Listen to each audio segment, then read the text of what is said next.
ભારત પાકિસ્તાનની યુદ્ધની તણાવભરી પરિસ્થિતિમાં ગતરોજ ભારત દેશના જાબાઝ સૈનિકો દ્વારા એર સ્ટ્રાઇક કરી પાકિસ્તાનમાં હાજર અનેક આતંકવાદી કેમ્પોનો સફાયો કરવામાં આવ્યો હતો, જેથી સમગ્ર દેશમાં લોકોએ ગૌરવની લાગણી અનુભવી હતી.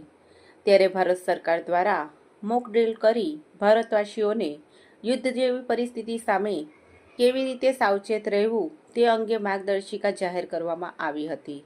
જે અંગે આમોદ નગરપાલિકાના ખાતે ગતરોજ બપોરના 2:30 કલાકે એક બેઠકનું આયોજન કરવામાં આવ્યું હતું, જેમાં આમોદ મામલતદાર વિનોદચંદ્ર જરીવાલા, પોલીસ ઇન્સ્પેક્ટર રાજુ કરમતિયા, મુખ્ય અધિકારી પંકજ નાયક સહિતના લોકોએ સાયરન વાગે તો શું કરવું અને 7:30 કલાકથી 8 કલાક સુધી ઘરની તેમજ સરકારી કચેરીઓની લાઇટો બંધ કરવા જણાવ્યું હતું.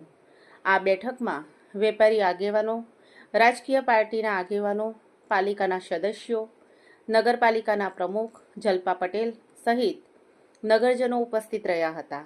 જે બાબતે સમગ્ર આમોદનગર સહિત તાલુકામાં મસ્જિદ તેમજ મંદિરો ઉપર સાંજે 7:30 કલાકે સાયરન વાગતા જ ઘરની લાઇટો બંધ કરી દીધી હતી.